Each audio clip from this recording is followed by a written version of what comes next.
my channel, Just a Breeze TV. Today I have Camille here, and Camille's going to talk to you guys about some things that she experienced within her life, and hope you guys like it. Let's get started. Hi, Camille. Hi. How are you today? Doing pretty well, thank you. How are you? I'm good. So we're going to be talking about alopecia, and if you want to just briefly tell us about it and what it means and how. Sure. Yeah. So alopecia is an autoimmune disease.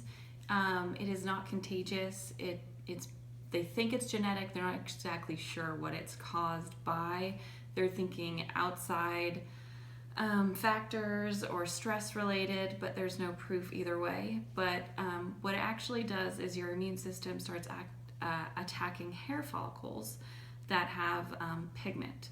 And it's not necessarily all the hair. For me, it is all the hair. Mine's alopecia universalis, which is the entire head, and then alopecia totalis, which is the entire head and body, and then alopecia areata is just patches on the scalp or eyelashes, eyebrows, and with that one, it's a little bit, I think, more traumatic for the people that have it because the hair grows back and then it just falls out again, and it moves to different areas of the scalp. So it's constantly changing and being unpredictable.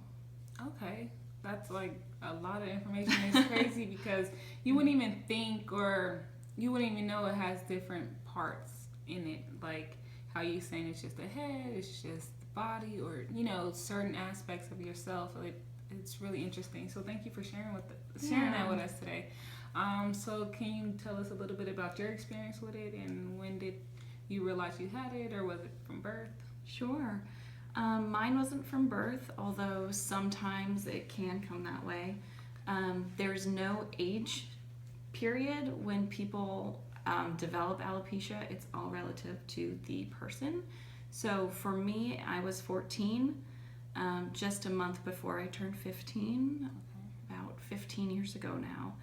And my hair actually started losing from the back of the neck upward. And so it was like a kind of like a receding hairline that way. Okay. And I talked to my family. They didn't know what was going on. They said, oh, it's normal.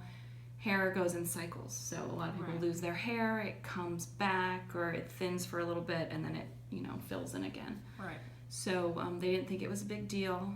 And then my sister was actually giving me a back massage. Okay. And she saw the back of my neck, and she said, no, this is something else. Something else is going on. So we went to the dermatologist. We went to the doctor, and then they referred us to a dermatologist because it's a skin disorder, even though it's the immune system, because it shows itself on the skin. Right. And within 6-7 months, I was almost completely bald. And so that was in June was when we started going to doctors.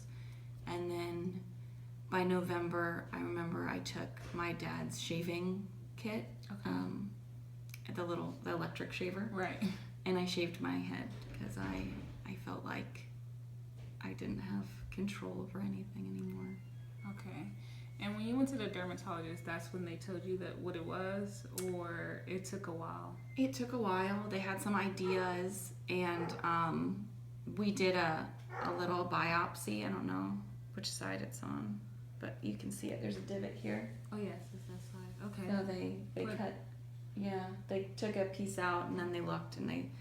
I don't know exactly what the process is that they do, but they realized that it was my immune system that was going on. Okay. Wow. So when just going through that process, especially in high school where we're trying to figure out ourselves, and it's a lot of changing for us, especially coming from like middle school to high school, and you feel like you're a little older, and puberty is like probably strong at that age, and it's just really kind of like a big difference for her. And I know it was a hard decision for her to just shave off her head and things like that. Do you want to talk about just a little bit of that experience of your feelings and emotions at that point? Sure. I basically started shutting down.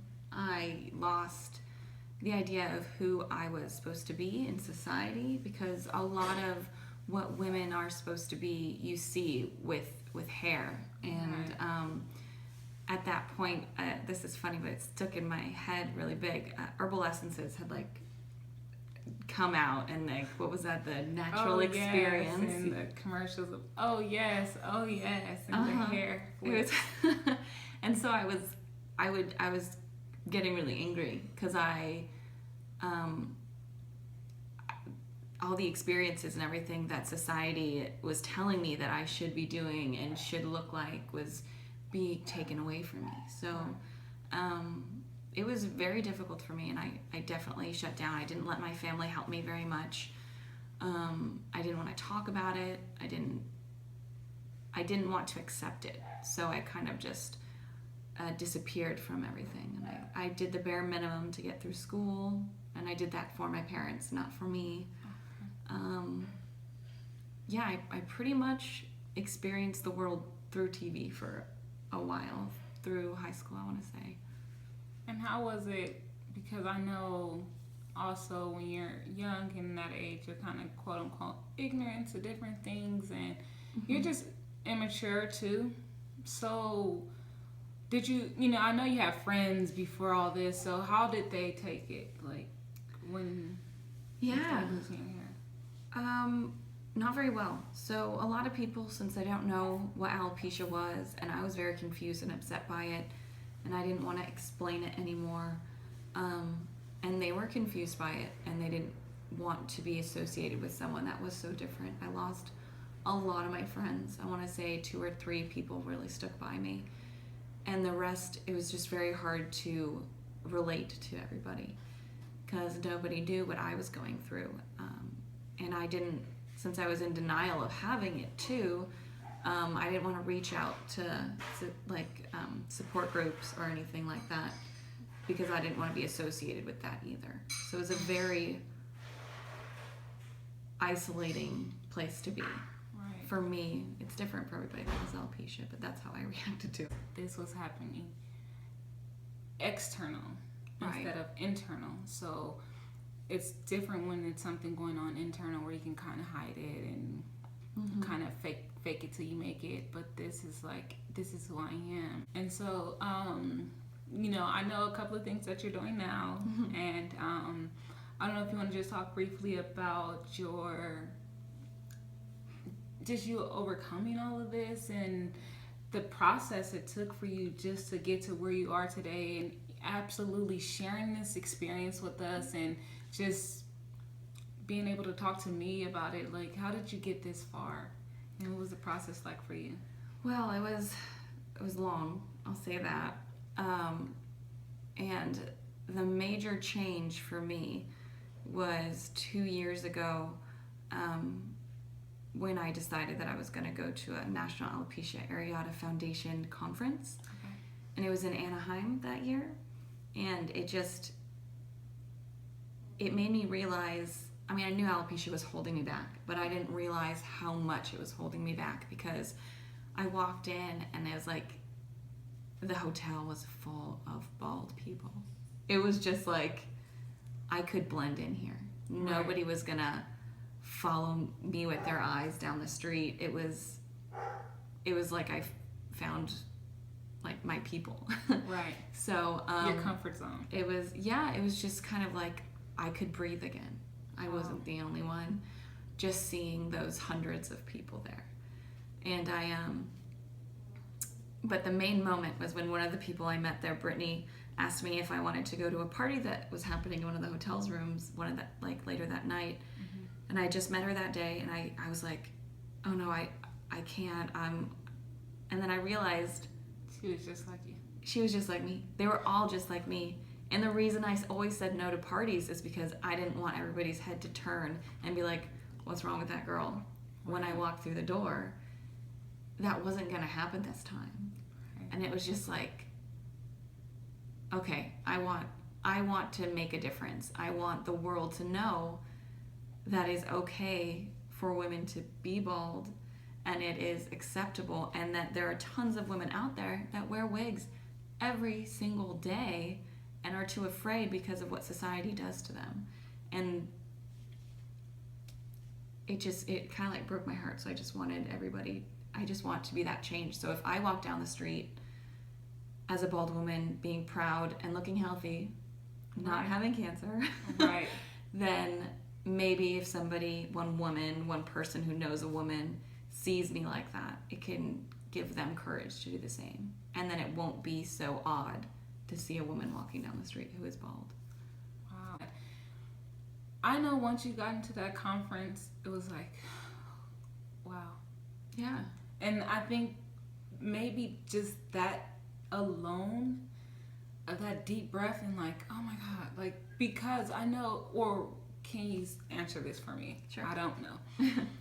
Before this journey when you were 14 and this new change for you happened, did you know a lot about alopecia, and did you know anyone with this? I learned that my aunt had alopecia a little bit. Hers went away, so it's possible that you just get a coin-sized circle where you lose your hair and it grows back, and it never comes back.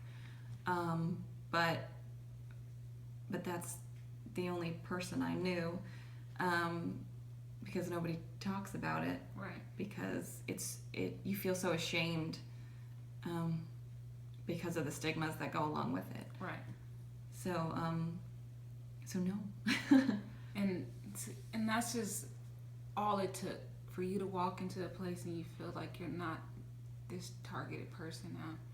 That was a big turning point for me, Mm-hmm. but it took a lot of years of trying. The senior year of college, when I was 21, I tried to go bald and be proud of it. But I guess you could kind of call it a relapse. Okay. A little bit. Okay. Of a comfort, because I went back to wearing wigs. I wore wigs from about 18 to 21. Okay. And then from 21 to 22, I tried to be proud of myself and confident. But I went back to wearing wigs. And then when I was 27 is when I tried again, and it stuck. So I'm going to keep going with it. And you got it. I got it. I know you do. I see the confidence in you every day. And like I said, just by sharing your story today, it's a big, very, very big step. And kind of what I was referring to by you walk, like that moment is all it kind of took was that internally. Like you knew from that moment, like there are people like me. Right. And of course, like you knew, but like, you know, your aunt, her hair grew back. Right. So it was a little different. Yours haven't. Right. And it's like, oh, well, you know, you probably don't feel like this or anything, but it's like, oh, your hair grew back and mine's not. So then when you did see these bald heads, you're like, oh, and then they just wear their bald heads. Yeah. And it's just like, cool. And then that's just the step I was talking about. That little breath of internal feeling of emotions was like, okay. And did you network from that organization or? Sort of. So I met one of the guys there. His name is Buddy. He's an older gentleman. Okay. And he found out that we live really close by each other, like 5 miles away or so, like really close. And he got really excited, and he always wanted to start up a support group in the area. Okay. So we did. We contacted NAF, and we asked if we could set up a group for the San Fernando Valley in California. And we've been doing it for about a year now. Oh, wow. But that first meeting was like, it changed my life. Again, a lot of life-changing things in the last couple years. Good. It's good. Yeah, very good. So we had that meeting, and then I realized that I wanted to be able to help people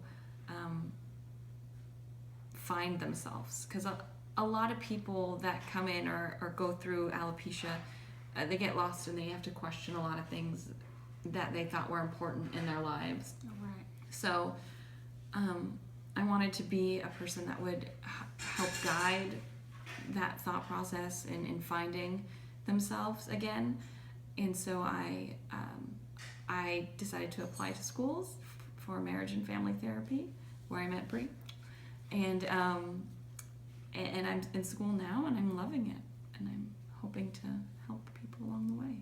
That's good. So is your support group still going on?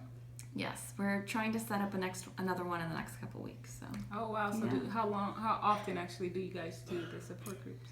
We're trying every couple months, but it's every 3 months or so is what it looks like. It's turning out to be. Is that the one that you guys did with our other classmate? Oh yeah, she came. Oh, so okay. that was actually a meeting with a few people. We're setting up a alopecia awareness meet as actually Wow. the 24th of September. It's coming up, Okay. 2016. And we're just doing an awareness shindig at a park with games and hopefully some things we can raffle off. Oh wow! Okay, Yeah. just like a little outing and like something to do, an activity to get everybody together, but then still have a type of informational session or something. Or Exactly. We're going to hand out pamphlets and do all that stuff. I haven't been able to do enough, but she came in and sat in on one of those meetings. So that was good. Yeah. I heard her talking about it and where she went, and I'm like, just clicked. Like, oh yeah, it was her. yeah. But just to wrap things up, is there some advice that you can give to someone else who's struggling in your shoes who may watch this video? The advice I would say is if you have family or a friend that's reaching out to you, let them help you, let them comfort you because they love you. And that's one thing that I wish I could have changed is accepting help and love from people. It would have made this process, I think, a little easier for me. Okay, so thank you for tuning in today. I'm just gonna leave this kind of motivational ending. Don't ever let society make or identify who you are. Always look past that and always look within yourself. It's always the inside that defines you, not just the outside or not just your society. So with that being said, go for your dreams, go for what makes you happy, and continue the path. Thank you guys, and thank you, Camille. So if you guys know anybody who's struggling through this or is going through the same thing she's been through, I'm gonna leave some information in the description box with like numbers and websites you guys can call and contact. If you're not in the area, I can see if I can get like an international one or national one down below in my description box as well. Also, if you are in the Southern California, San Fernando Valley area, Camille has some other groups. So she has a support group like we were talking. Or my information for the support group will be below as well if you want to join that. Also, if the information I linked below nationally or internationally, isn't enough, I will still link Camille's information and you can get in touch with her and she'll probably have a better answer than I do. So with that being said, don't forget to look in the description box and help somebody out around you, if it's a friend, family, whatever the case may be. Thank you again for tuning in and hope to see you guys soon.